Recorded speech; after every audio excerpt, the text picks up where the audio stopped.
नमस्कार। आज हम बात करेंगे हार्ट पेशेंट्स में लाइफस्टाइल संबंधित क्या रिस्ट्रिक्शंस रह सकते हैं।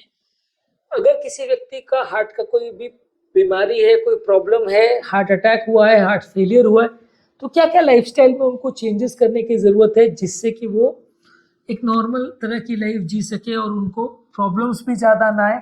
कई लोग को लगता है कि भाई हार्ट अटैक हो गया, हार्ट फेलियर हो गया, अब कुछ भी नहीं कर सकता ये आदमी, मरने ही इसकी ज़िंदगी का भाग्य है, कुछ नहीं कर पाएगा।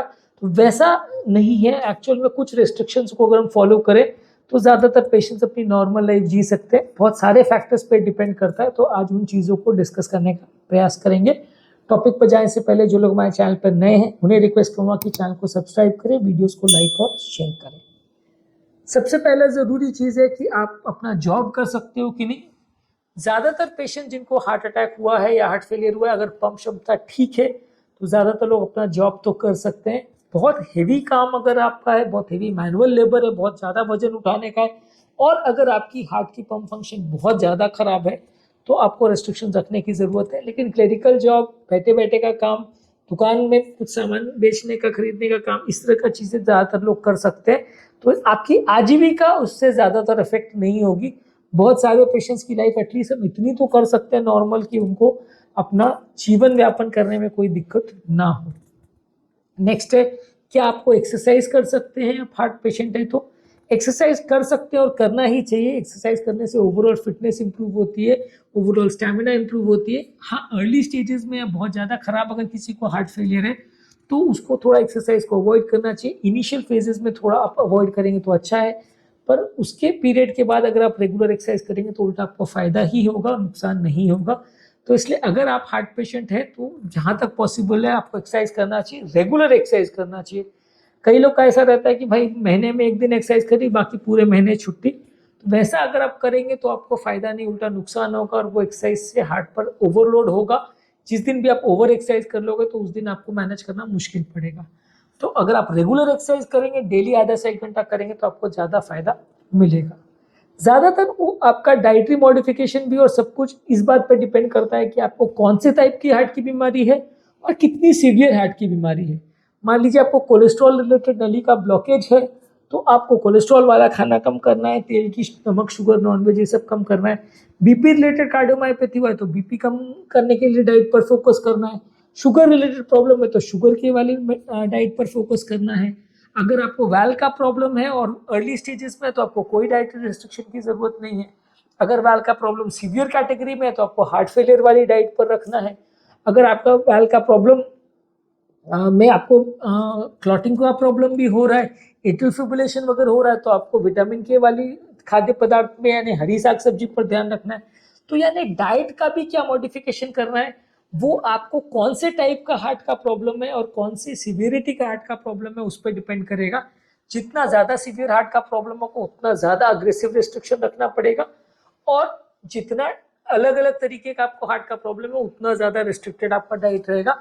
जो रिस्क फैक्टर साथ में उसके हिसाब से भी डाइट चेंज होगा। अगर आपको बीपी है, शुगर है, कोलेस्ट्रॉल है, वजन ज़्यादा है, या कोई फैमिली हिस्ट्री है प्रॉब्लम की, तो उस हिसाब से भी आपका डाइट और लाइफस्टाइल रिस्ट्रिक्शन मॉडिफाई होगा। सिर्फ हार्ट को आप ध्यान रखोगे और बाकी सब चीज़ों को इग्नोर कर दोगे तो काम नहीं चलेगा। सबको साथ में लेके ही डिसीजन लेना पड़ता है। इसके अलावा आपको ज़रूरी है कि व्यसन बिल्कुल नहीं हो, ना स्मोकिंग, ना ड्रिंकिंग, ना टोबैको च्यूइंग।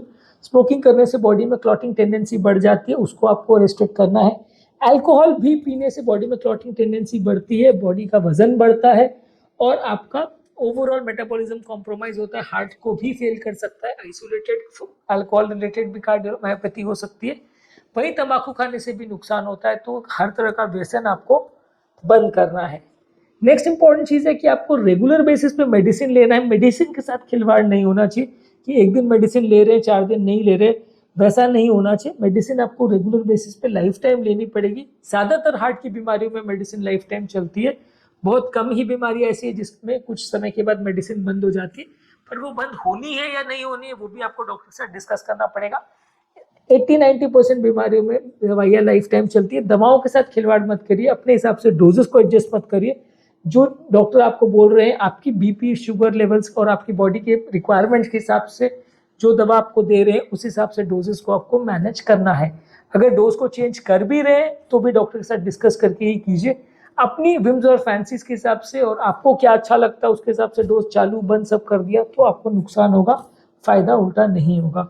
तो इसलिए मेडिसिन के साथ अध्ययन करना जरूरी है, प्रॉपर ड्रग का कंप्लायंस फॉलो करना जरूरी है। नेक्स्ट इंपॉर्टेंट चीज है कि रेगुलर फॉलोअप्स भी जरूरी है। आप क्या दवा ले रहे हो, कितने डोज पे ले रहे हो, कितने समय तक ले रहे हो, वो आगे आपको फायदा कर रही है नुकसान कर रही है, वो आपको तभी पता चलेगा जब आप रेगुलर चेकअप के लिए जाओगे। काफी स्टडीज ने शो किया है कि जो पेशेंट्स रेगुलर डॉक्टर के पास चेकअप के लिए जाते हैं उनके ज्यादा चांसेस है कि वो दवा लेते रहेंगे, एज कम्पेयर अगर वो लोग हैं जो डॉक्टर के पास नहीं जा रहे हैं, रेगुलर फॉलोअप के लिए नहीं जा रहे हैं, उनके काफी चांसेस है कि वो दवा को थोड़े टाइम के बाद बंद कर देंगे। तो अगर आप रेगुलर डॉक्टर के पास जा रहे हो तो काफी ज्यादा चांसेस है कि आप मेडिसिन के साथ कंप्लायंट रहोगे, और बाकी चीजों का भी डॉक्टर आपका ध्यान रख सकता है कि बीपी कैसा है, शुगर कैसा है, कोलेस्ट्रॉल कैसा है, बाकी सारी चीजें कैसी है, थायराइड कैसा है, टेस्ट भी करवा सकता है। उसके लिए उसको थोड़ा फॉलोअप में जाना जरूरी है। डॉक्टर के पास एक बार दिखाएगा और फिर 2 साल तक गायब हो गए ऐसा मत करिए, नहीं तो प्रॉब्लम ज्यादा होगी। इसके अलावा जरूरी है कि रेगुलर हेल्थ चेकअप्स करवाते रहें। ब्लड चेकअप्स एटलीस्ट साल में 1 से 2 बार होना चाहिए, और इको ट्रेडमिल अगर हाई रिस्क केस है तो साल में 1 आध बार, लो रिस्क केस है तो 3 से 5 साल में 1 बार। कितना रिस्क आपका है उसके हिसाब से डिसाइड होगा कि आपका कितना फ्रीक्वेंसी से टेस्ट होगा। अगर आपका रिस्क बहुत ज़्यादा है तो फ्रीक्वेंसी ज़्यादा होगी, रिस्क अगर कम है तो फ्रीक्वेंसी कम होगी। शुगर अगर ज़्यादा है तो महीने में 3 से 5 बार उसका टेस्ट एटलीस्ट होना चाहिए। बीपी का भी महीने में एटलीस्ट 3 से 5 बार टेस्ट होना चाहिए। जो रिस्क फैक्टर्स है उसके हिसाब से आपका टेस्टिंग ज़्यादा या कम हो सकता है। मान लीजिए कोलेस्ट्रॉल का प्रॉब्लम है तो फिर हर 3 से 6 महीने में आपको कोलेस्ट्रॉल का भी चेक करना चाहिए। नहीं है प्रॉब्लम तो साल में 1 बार भी करें तो चलेगा। इसके अलावा अगर दवाइयाँ ज़्यादा चल रही है तो किडनी का पैरामीटर्स भी चेक करना है, इलेक्ट्रोलाइट्स भी चेक करना है, यूरिन का टेस्ट भी करना है। ये सारी चीज़ें आपको रेगुलर बेसिस पे हर साल दर साल करानी है। इसके अलावा कुछ स्पेसिफिक एक्टिविटी जैसे बहुत हेवी एक्सरसाइज, बहुत हेवी वेट लिफ्टिंग और ऐसी एक्टिविटीज जो आपके हार्ट को स्ट्रेन कर सके, वो चीज़ों को थोड़ा अवॉइड करिए, नहीं तो आपको थोड़ा सा प्रॉब्लम बढ़ सकती है, सडन हार्ट पर लोड पड़ सकता है। नेक्स्ट है मेंटल स्ट्रेस को कम रखिए। मेंटल स्ट्रेस को कम रखने के लिए योगा, मेडिटेशन, प्राणायाम, डीप ब्रीदिंग एक्सरसाइज, इस तरह की एक्टिविटीज आप करते हैं तो आपका दिमाग का स्ट्रेस थोड़ा कम रहता है। ये स्ट्रेस हार्मोन्स डायरेक्टली या इनडायरेक्टली आपके हार्ट को नेगेटिव वे में अफेक्ट करते हैं। तो अगर आपको बीमारियों से बचना है तो आपको मेंटल स्ट्रेस से भी बचना पड़ेगा, और इसको कम करने के लिए बहुत सारी एक्टिविटीज आपको कर रही है। नींद अच्छी रखिए, 8 से 9 घंटे की नींद जरूरी है। अगर आपको हार्ट का प्रॉब्लम है, बहुत कम जो लोग सोते हैं उनकी बॉडी में स्ट्रेस हार्मोन ज़्यादा बनते हैं तो वो आपको नुकसान करते हैं। अगर आप बहुत ज़्यादा सोते हैं तो भी अच्छा नहीं है, पर लेकिन एटलीस्ट एवरेज 8 से 9 घंटे आप नींद रखेंगे तो अच्छा है। रेस्ट भी बॉडी को एडिक्वेट मिलना चाहिए। बीच में अगर बहुत ज़्यादा काम आप कर रहे हो तो बीच में थोड़ा सा बॉडी को रेस्ट दीजिए, ताकि मसल्स को रिजुविनेट करने के लिए और हार्ट को रिजुविनेट करने के लिए थोड़ा टाइम मिले, रिलैक्स करने को थोड़ा टाइम मिले। कंटिन्यूसली बहुत हैवी काम बॉडी नहीं कर पाती है। वेट मैनेजमेंट करना है, आपका वजन प्रॉपर होना चाहिए। बहुत ज़्यादा वजन और बहुत कम वजन दोनों ही खतरनाक है। बहुत ज़्यादा वजन से हार्ट पर ओवरलोड पड़ता है, अलग अलग तरह के डायबिटीज, प्रेशर और कोलेस्ट्रॉल रिलेटेड प्रॉब्लम्स बढ़ जाती है। बहुत कम वजन भी हार्ट के लिए अच्छा नहीं है, क्योंकि हार्ट फेलियर में अपने आप में ही थोड़ा वजन लॉस होता है। तो दोनों ही कारण से अगर आपका वजन बहुत ज़्यादा है तो भी मृत्यु दर बढ़ेगा, और बहुत कम है तो भी मृत्यु दर बढ़ेगा। तो वजन प्रॉपर अगर मेंटेन करें, स्टैंडर्ड वे में मेंटेन करें तो ज़्यादा अच्छा है। इसके अलावा ज़रूरी है कि आप एनर्जी ड्रिंक्स या कैफीन भी बहुत ज़्यादा नहीं ले, बहुत ज़्यादा चाय कॉफ़ी वगैरह भी नहीं ले, ये भी बहुत अच्छी नहीं है। और ज़्यादा बार आप इसको पीते हैं, दिन में 2-3 बार पियेंगे तो चलेगा, बहुत ज़्यादा पियेंगे तो अच्छा नहीं है। एनर्जी ड्रिंक्स वगैरह को भी अवॉइड करिए, ये ज़्यादा अच्छी नहीं है हेल्थ के लिए।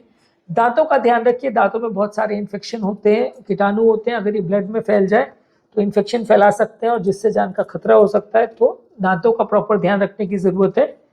साइकोलॉजिकल या इमोशनल वेलबींग की ज़रूरत है, क्योंकि कई बार हार्ट के पेशेंट डिप्रेशन या एंग्जाइटी में चले जाते हैं। तो आपस में कम्युनिकेट कीजिए, एक दूसरे के साथ कम्युनिकेट कीजिए, एक दूसरे के साथ अपनी फीलिंग्स को शेयर करिए, फैमिली में सपोर्ट एक दूसरे को दीजिए, तो आप इस तरह के प्रॉब्लम से निकल पाएंगे। नहीं तो काफ़ी हार्ट पेशेंट में देखा गया है कि वो लंबे समय तक वो डिप्रेशन में चले जाते हैं, एंग्जाइटी में चले जाते हैं, जो हार्ट के लिए और बॉडी के लिए अच्छा नहीं है। इसके अलावा ट्रांसपोर्टेशन या कहीं पे भी आप बाहर भी जा रहे हैं तो भी कुछ स्पेसिफिक चीज़ों का ध्यान रखने की ज़रूरत है।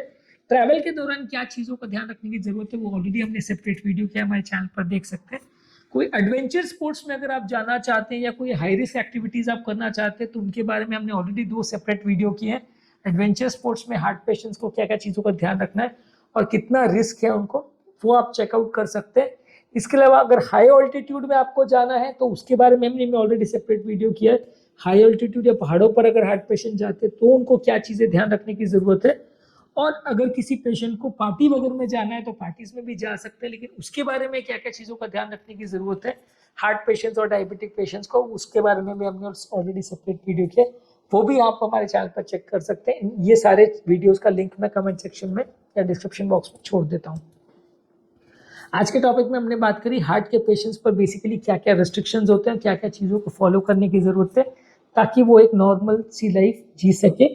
और क्या वो अपनी नॉर्मल लाइफ जी सकता है, तो जवाब है हाँ। क्या प्रॉब्लम्स है उस पर डिपेंड करेगा, और डाइट और एक्सरसाइज और सब चीज़ आपकी कितनी सीवियर बीमारी है और किस तरह की बीमारी है उस पर सारी चीज़ें डिपेंड करेगी।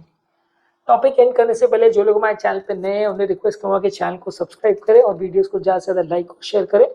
Diet, exercise, high altitude travel, parties में जाने के लिए, एडवेंचर स्पोर्ट्स के लिए, ये सारी चीज़ों के लिए हमने ऑलरेडी सेपरेट वीडियो किया है। ये आप हमारे चैनल पर देख सकते हैं।